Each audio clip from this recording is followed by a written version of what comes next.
Okay. Welcome to our Parsha discussion using Nechama Leibowitz's essay. And she had many choices for this Parsha. Last week, right, there were only 2 choices. This week, there were several. This is the 7th chapter of her collection on Ki Tisa. And it talks about the light in Moshe's face. Which let's look at that first pasuk. Hold on, let me share the screen. We'll pray that it works better. Okay, amazing. And I left the pasuk. I tried to structure the pasuk the same way that she had it set up in her book, because what Kasuto is trying to do is show the sort of repetition and rhythm of this pasuk of Perek Lamed Daled pasuk Kaf Tet. And Kasuto, right? I think we've encountered him before, is a modern commentary. He was also a professor. His book is very, very interesting, his commentary. Sadly, he died when he was finishing his commentary on Shemot. So we only have, there's 2 books on Bereshit and 1 on Shemot, and that is it. But he often brings really interesting, so sort of more modern, like a blended perspective because of his work in the university setting, as opposed to like only in the Beit Midrash. And so she opens the essay by saying that he stresses the majesty and sublimity of this passage and its poetic rhythm. So I'm not sure I can read it maybe in the way Kasuto might have, but you can see that there's like a little bit of parsing here. Vayihi beredet Moshe mehar Sinai, u'shnei luchot ha'edut biyad Moshe, biriditito min hahar, u'Moshe lo yada ki karan or panav, bidabro ito. So it came to pass on Moshe's descent from Mount Sinai, the tablets of testimony, right, the luchot, were in Moshe's hand on his descent from the mount. Moses knew not that the skin of his face became radiant on his speaking with him. So this is the pasuk on which she wants to focus for the most part, at least for the beginning, where it's an interesting situation, right? Moshe, this is post Egel HaZahav. Moshe goes back up the mountain to collect the second set of luchot, and now he is coming down the mountain, and there's something going on that is unusual that Moshe seems even not to be aware of. So she writes, right, the first half of the verse, from it came to pass until descent from the mount, this first 2 clauses in Hebrew, or 3 clauses, encapsulates a reference to Moshe bearing the tablets between 2 phrases of time indicating his descent from the mount. In the verse as a whole, we find a 3-fold repetition of Moshe's name, right? Beredet Moshe, Biyad Moshe, Umoshe. At the end of the verse, the phrase "bidabro ito," on speaking with him, is echoed several verses later in the middle of verse Lamed Daled 34, when Moshe went in to speak before the Lord, to speak with him lidaber ito, and re-echoed in the concluding phrase of the whole passage until he went in to speak with him lidaber ito. So it seems like Kasuto is picking up on the timing and this interesting language about speaking, right? On his speaking with him is very poor English. It's like a little bit unclear. Is God speaking to Moshe? Is Moshe speaking to God? And Kasuto, right, sort of unbothered as a more modern thinker, writes that the poetic character of the passage is indicated not only in the rhythms and repetitions we have mentioned, but also in other harmonious repetitions. The glowing of Moshe's face is mentioned 3 times, and so is the veil that he'll put on later. Moshe speaking with him, i.e. with God, is mentioned 3 times. Moshe speaking to the children of Israel is mentioned 3 times, and the speaking of God to Moshe once.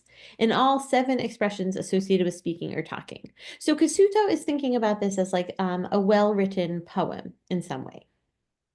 And I love what she says here. It's like so dry, right? A true evaluation of the message of the text could not, in the view of our ancient commentators, rest with a mere statement of its poetic qualities, harmonies, and rhythms, right? There must be something else going on, is what Nechama Leibowitz is saying. And she cites Bachya on the Torah, which I think we have actually looked at before as well. I found my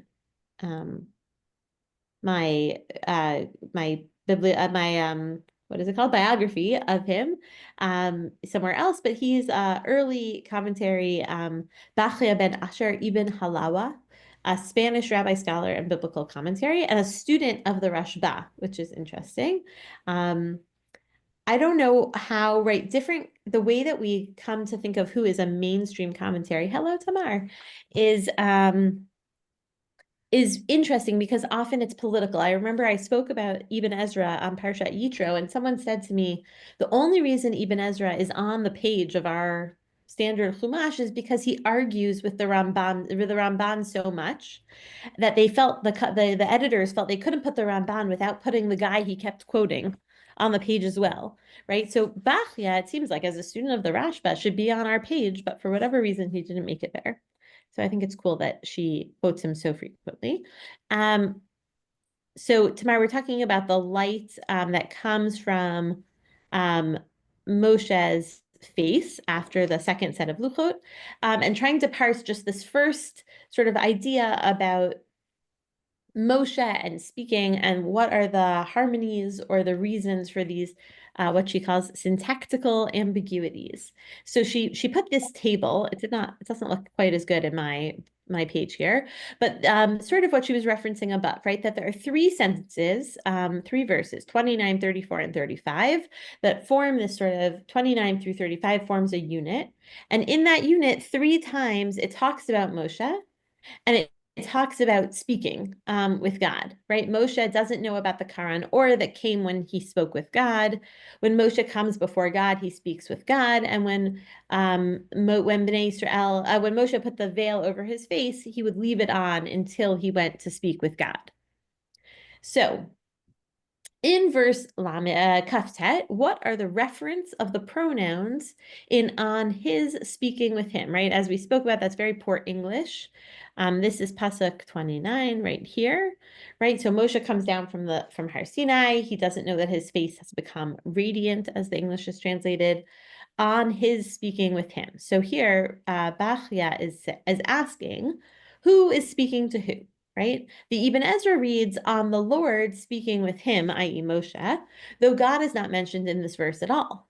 In verse 34 is the underlying or deleted subject of the infinitive complement, which she kindly gives us to speak with him, identical with the explicit subject Moshe, of the matrix sentence or with its predicate noun phrase, the Lord, meaning whenever Moshe went back in before God to converse with him, is that with God, or is God conversing with Moshe? And she asks the same question again. Right, and here she quotes Bachya specifically, trying to figure out who these he's and hims are. And he says, why then is the name of God pronominalized, where to avoid ambiguity, the proper noun should have been used, right? Why use him when the Torah could have used the word God? I think this is such a beautiful idea, which is why I've persisted through this dense grammatical conversation. Perhaps the ambiguity was deliberate to enhance Moshe's spiritual stature by legitimizing the alternative reading till God came to speak with Moses. The text implied that just as Moses came to speak with God, so God came to speak with Moses.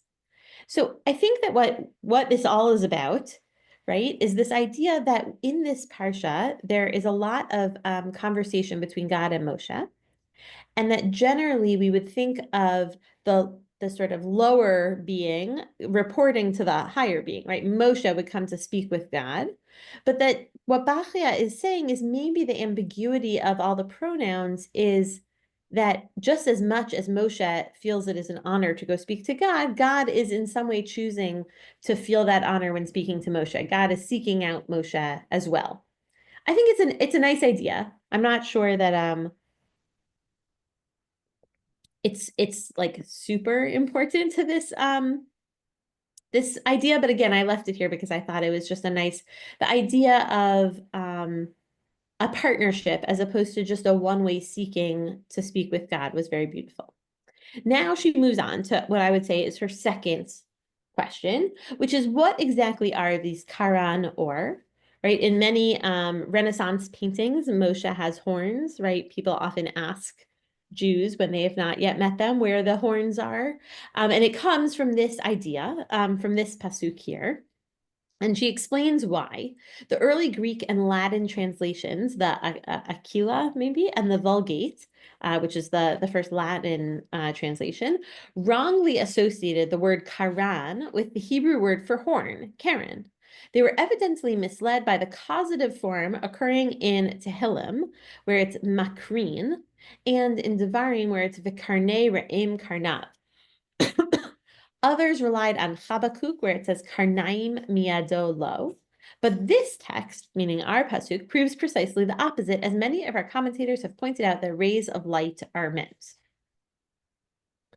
And here I want us to look at the Rashi because it is so harsh. But I love these examples of the commentaries of that time period feeling much freer to critique in sometimes a slightly unkind way.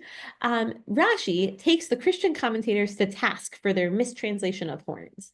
So this is Rashi. It is not Rashi on our Parsha, and so I chose not to spend hours looking for it in Sefaria. So I apologize that there's no Hebrew here. But it is in a different space. I'm not exactly sure where Rashi mentions this, but this is the Rashi as cited by Nechama Leibowitz.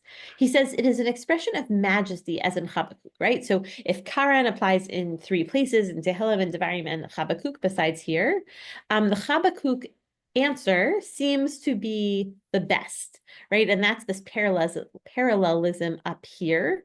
A brightness as the light appeared, raised from his hands to him. That's what the words karnaim miyado lo mean, raised from his hand to him. And Rashi says, whoever compares it to his horns are the horns of the wild ox, that's the varim, right? The karnei re'em karnav, is an idiot. Most biblical words are homonyms. And Menachem ben Tzarek has drawn attention to this too. The Ibn Ezra has a similarly harsh critique of those who might read it incorrectly. And she brings this fascinating story of the Ibn Ezra, where a heretic, a Jewish heretic, had come to the Ibn Ezra, and he had suggested that the reason that Moshe's face shone was that Moshe's skin had been cracked and dried up like a horn from his prolonged fasting, right? Moshe was on the mountain for 40 days where he supposedly did not eat or drink. And that, so the Karan or was like his face, his skin had become like a horn. And it was like because of some ugliness that the people were afraid of him, right? Well, we're about to see that people are afraid of Moshe's light. And again, just such really strong language. So the Ibn Ezra responds to the heretic and says, may his bones rot for suggesting such a monstrous idea. And he has a good point. He says here, right? Ve'ech lo pakach zeh hamikolel et einav, right? Why did this cursed wretch not open his eyes? Ki lo yira ha'adam lageshet al ha'adam rak ba'avur davar pela. Right? A person will only fear to approach someone because there's something strange, something unique that he has never seen before. Right? That's totally new, that we've never seen before. And there is no person at the time of the Ibn Ezra, right? He's saying basically a scary, dried up face would not scare Bnei Israel, right? So that can't be what it means that his face looks like a dried up horn. It must be something different. So now, having quoted the harsh commentaries that shot down the horn idea, Nechama Leibowitz is ready to move on. Let us now study the passage in more detail. This is the first time that the glow on Moshe's countenance is referred to. Strange as it may seem, it is not referred to directly as something new. We are simply told about Moshe's unconsciousness of this phenomena. As the Or HaChaim puts it, what was the purpose of the text informing us of Moshe's unconsciousness of the phenomenon before it informs us of the existence of the phenomenon itself, before telling us in the first place that Moshe's face shone? Presumably, the Torah refrained out of reverent reticence from emphasizing directly the character of the miracle, but rather alluded to the phenomenon on Moshe and Israel, Bnei Israel, on its subject and its beholders. It's an interesting idea that we would have such reverence to not mention mitzvot. Moshe himself was unaware of it. May we not see this as reflecting the one characteristic of Moshe that the text bears witness to, that the man Moshe was extraordinarily meek, right? So I think what Nechama is saying is like, how could Moshe have not noticed that his face was aglow, right? Maybe they didn't have mirrors, but he must have like noticed something. Could he really have been so meek that he didn't even notice the light that shines from him? Or I think this is a beautiful idea. According to the Or HaChaim, he was unaware of it because coming down the mountain, he was holding the two tablets, the luchot, and presumably the light beamed forth not from him, but from them. Right? He's imagining that the Torah is the conductor of the light, not that he himself has become this vessel for the light by writing the luchot, by carving them himself. I think it's such a beautiful interplay between meekness and like maybe like imposter syndrome or sort of an incorrect assumption about the way things go, right? That it's good to be humble, to have humility, but to have so much humility that you misunderstand how important you are, I think is a mistake, right? That Moshe thought only these inanimate objects, the luchot, carried the light and not Moshe himself, I think is there's something sad about that. Um, it's such an interesting insight of the Or HaChaim, but I think it is a little bit sad. And she brings us here the pasuk, right? That Vayar Aaron ve'kol bnei Yisrael et Moshe v'hinei karan or panav, right?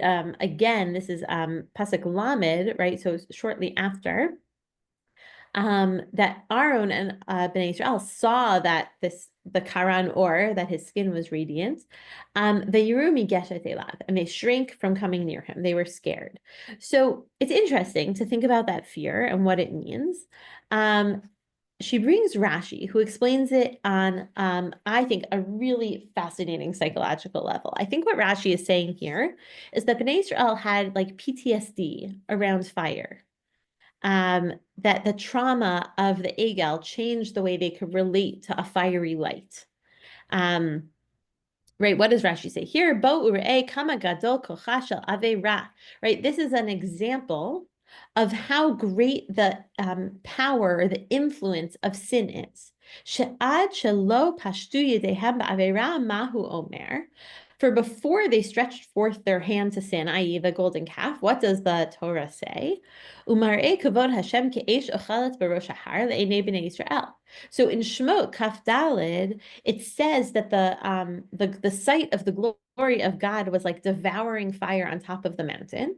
And the Midrash says, "V'lo yir'im v'lo mizdazi'im," that they weren't afraid, they did not tremble, right? It didn't used to be that Bnei Israel was scared of fiery displays of divine light.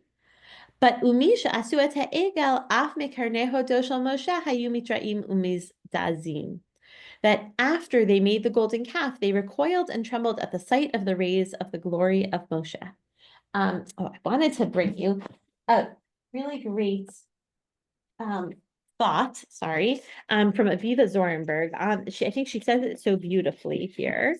Right, this idea that the watching the fire of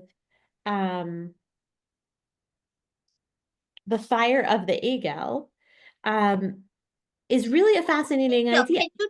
Can you translate ego? Oh, sorry, the calf, the golden calf. Oh, okay. Right?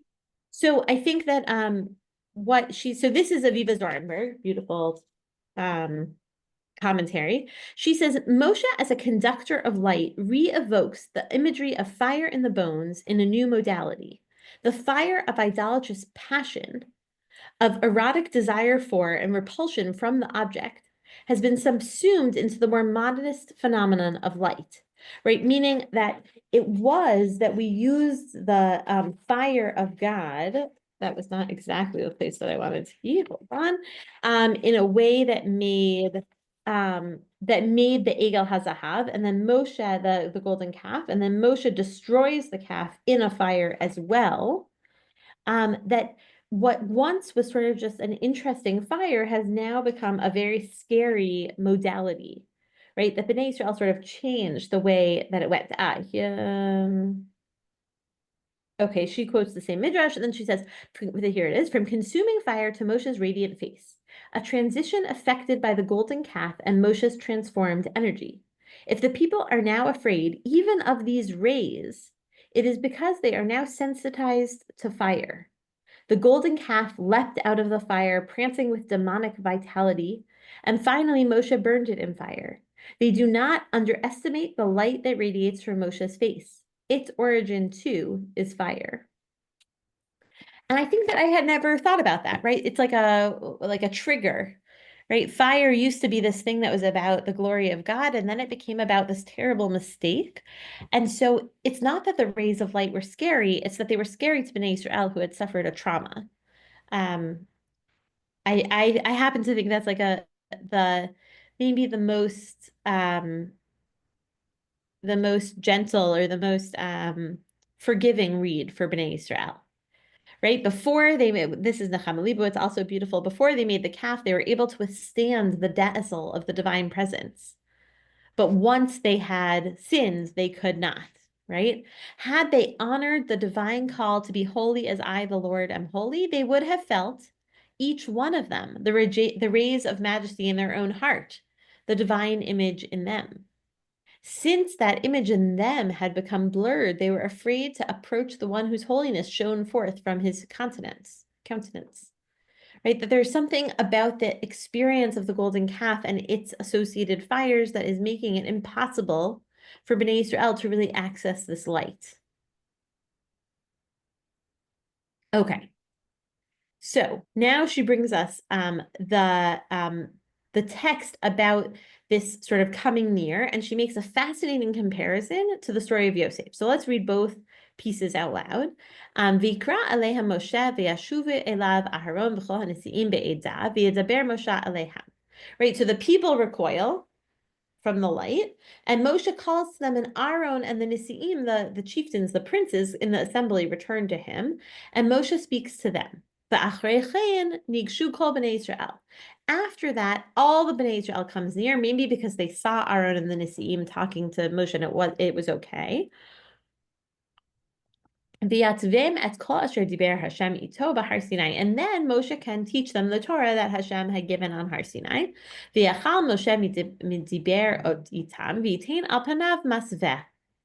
when Moshe had finished speaking with them, he put a veil over his face. So now she wants to compare this to Breshit, to Yosef. So you'll tell me if you think it's a good comparison. I thought it was interesting. Vayomer Yosef elachav, ani Yosef ha'ora vichai, right? This is when Yosef has been reunited with his brothers after he's become the viceroy or whatever that word is of Egypt, and the brothers have come looking for food. And he says, I am Yosef, is my brother still alive? V'lo yachlu achav la'anot oto ki nivhalu mipanav. They couldn't answer him because they were dumbfounded, were they, on account of him. Vayomer Yosef el achav, geshu na elai, come forward to me. Vayigshu, and they come. Vayomer ani Yosef achlichem, asher machartem oti mitzrayma. I am your brother Yosef, he whom you sold into Egypt. So she points out, right, both passages depict recoil, right, fear, partly conscience-stricken, stemming from the conviction of sin, right? If we think the reason Bnei Israel recoils is because it's like a reliving of the Egel HaZahav, the golden calf, the brothers recoil because they sold Yosef into slavery or thought that he had died, right? Both depict attempts at allayment of those fears, of reconciliation. Both, our text more vividly, indicate a gradual overcoming of initial abashment, right? Bnei Israel goes back, and then it's not until Aaron and the Nisi'im come that they come forward. The brothers hang back, and then they come forward sort of on their own.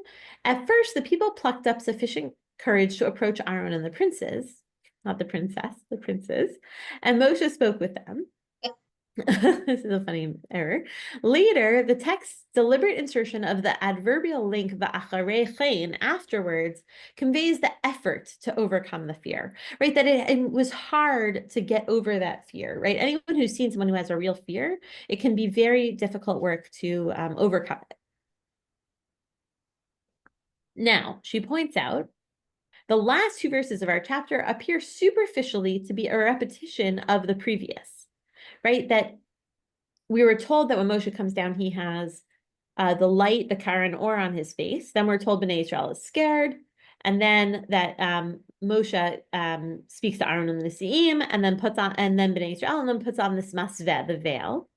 And now these last two psukim say, "B'va'o Moshe lifnei Hashem l'daber ito, yasir et hamasveh ad seito." That when Moshe goes to speak before God to converse with him, he removes the veil, leaves the veil off. V'yidaber el bnei Yisrael et asher v'yata v'diber el bnei Yisrael et asher yitzuva. That then he would come out and tell the bnei Yisrael what he had heard from Hashem. V'ra'u bnei Yisrael pnei Moshe kikaran or pnei Moshe v'hishiv Moshe et hamasveh al panav ad bo'o l'daber ito. And so the bnei Yisrael would see how radiant his skin was, and then Moshe would then put the veil back over his face until he went to speak with God. I skipped a very long Rabban here. I think we can all appreciate that.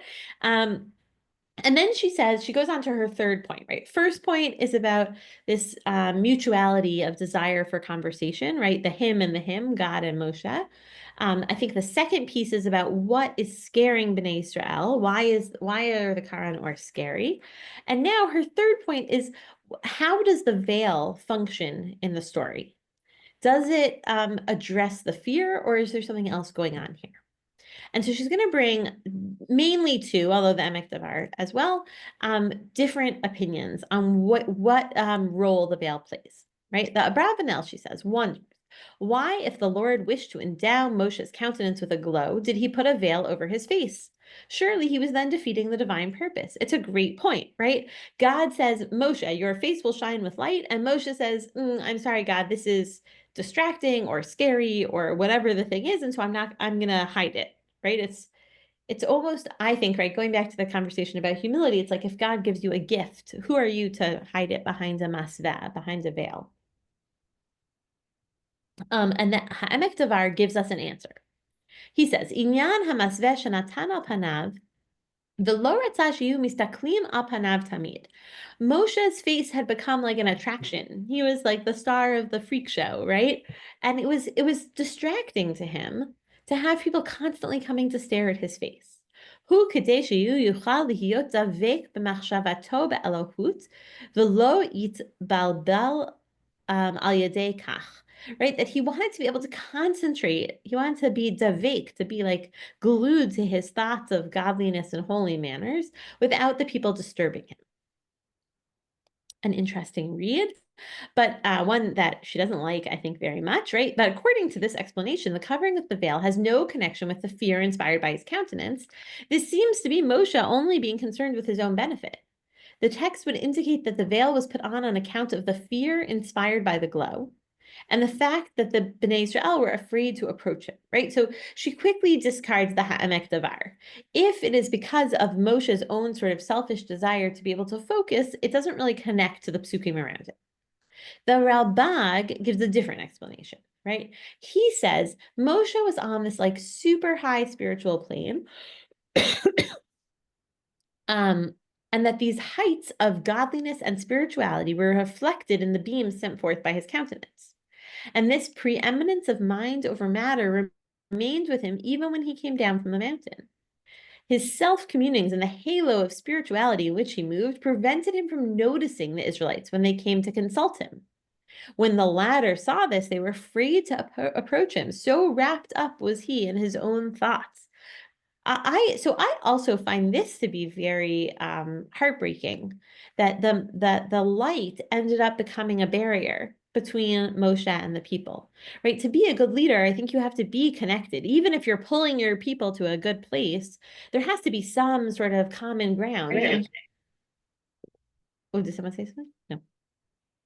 Here, it seems like what the Ralbag is suggesting is that Moshe has like gone to a whole different plane of existence, and he and Bnei Israel are just not able to connect. And when Moshe saw that, right, when Moshe saw that his excess spirituality was becoming a barrier, he put down the veil to signify that he was like coming back down to earth. So when he communes with God, he removes the veil because he doesn't need to to dampen his spirituality for that.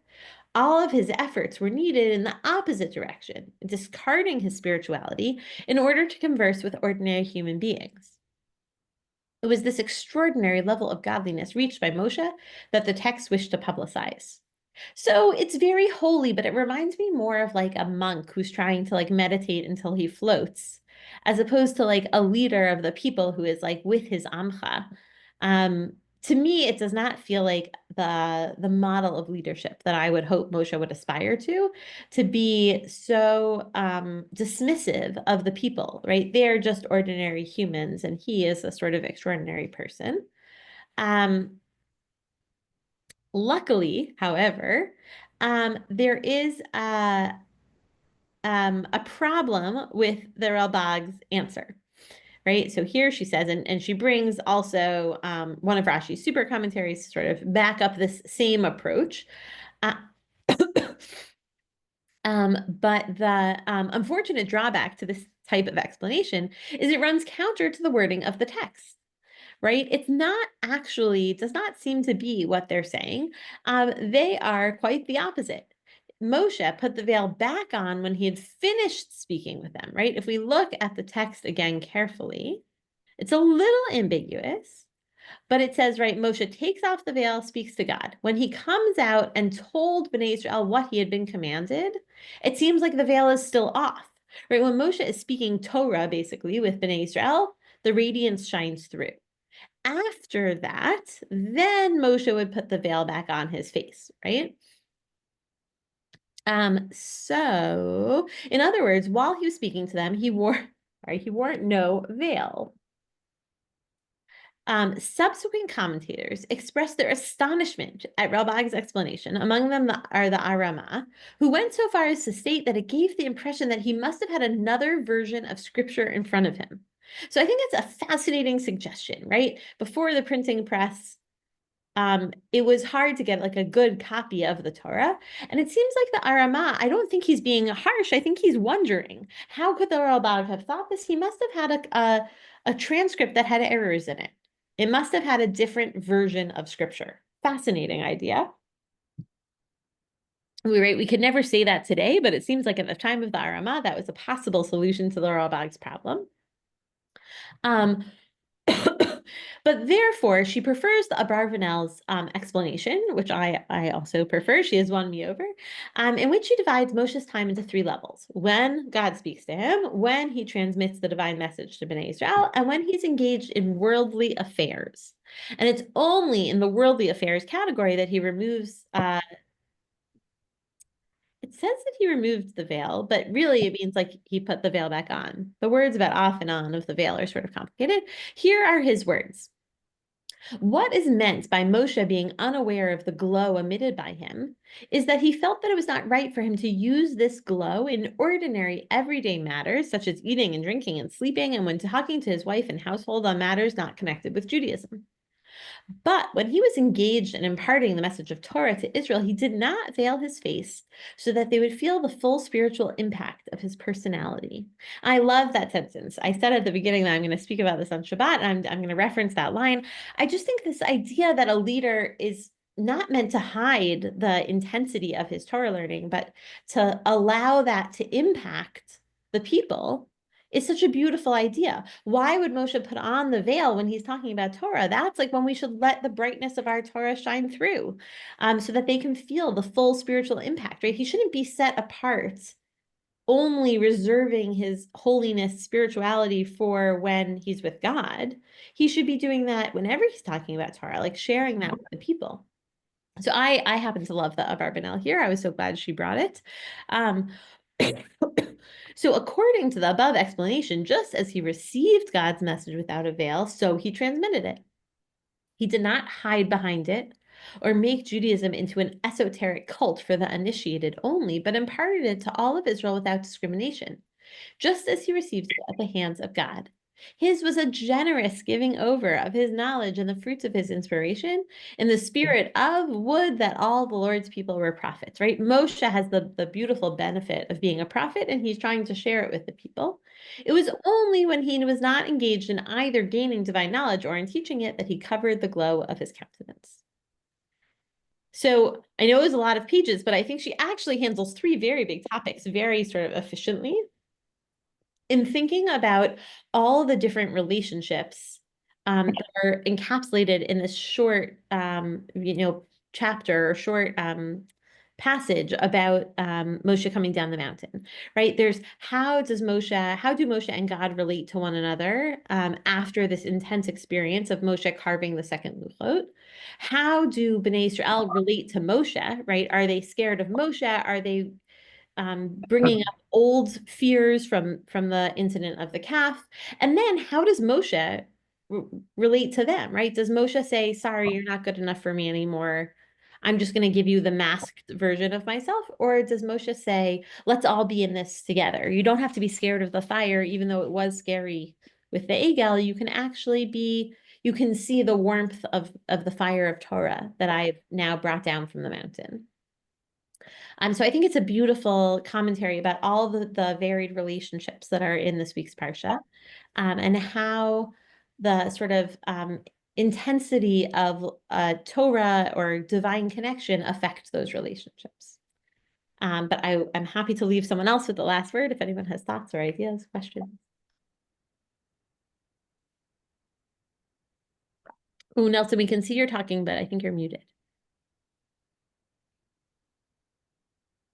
I wasn't there having the last word, but I have a question. Sure.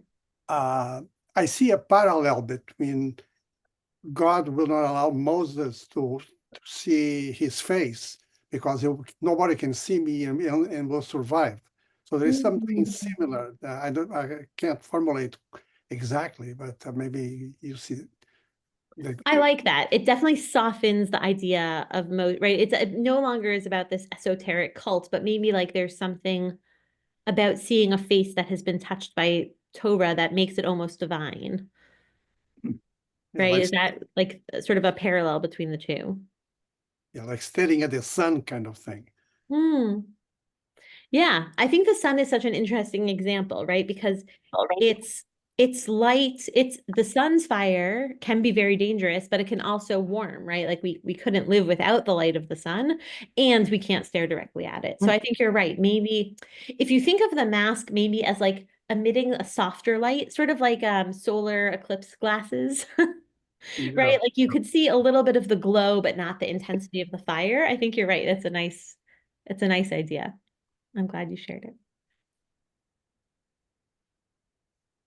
And also thinking about, right, that the way that the light comes through is the rays, right? And one of the ideas is that they got onto Moshe because God put God's hand sort of over Moshe's face, right? So that Moshe wouldn't see God's face, as you were referencing, and that like rays of light are what pierce through like cracks, right? Otherwise, you just see like the full light. And so there's something about the ray, which is already like a little bit refracted, right? A little bit safer as opposed to like the full on beaming light. So like if God's face is the full light, Moshe's face is like the next step down, right? The light that filters through the slats and the blinds or whatever it is. But even that might be too much for Bnei Israel. Yeah. I also don't want the last word, but You're all right. the Ber Maim Chaim in Siduro Shel Shabbos actually says it even more in a more of a revolutionary way. He says that Moshe Rabbeinu was a bria, a creation somewhere between human being and Hashem. Interesting. Right. He So goes there's even like sort of a further, but progression. right. And Interesting. second of all, the Ralbag saying that, or saying based on the Ralbag, that there was a different version of the Torah. There's Hmm. one example we can think of in Chazal that says Reb Meir Sefer Torah says by the skin, I guess the skin by the skins that they put on themselves, Adam and Chava, or says or with an ayin, meaning That's right. skins, and in his Yeah, Torah it says or with an aleph. that's right. That's beautiful. Thank you for sharing that. It's kind of a wild,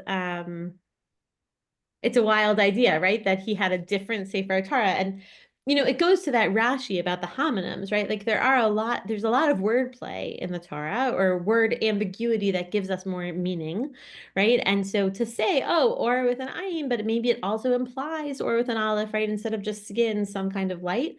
But to say it was like actually in the Torah it's a wild claim. Yeah. Right. And so the Karen or is like a little bit, right? The heretic plays that backwards.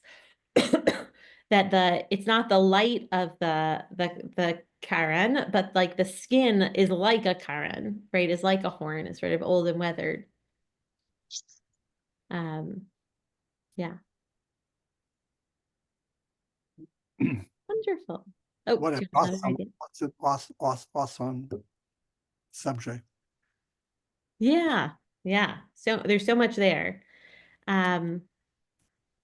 Well, it was really nice to learn with everyone. I will be in town for Purim, which I'm very excited about. Everyone is, of course, always welcome and encouraged to come to Skokie Valley for Purim festivities, Megillah readings, and if you've signed up for the Suda, we'd love to see you there. Unfortunately, we have probably overflowed max capacity, so we definitely can't take any new RSVPs, but if you know of someone who really needs a spot at a Suda, please let me know. I look forward to seeing everyone on Shushan Purim, which is sort of an unusual time on Shabbat.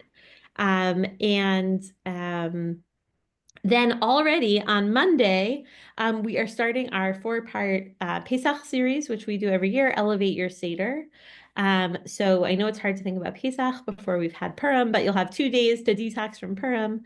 I'll be kicking off the series with Nechama Leibowitz on the 4 sons.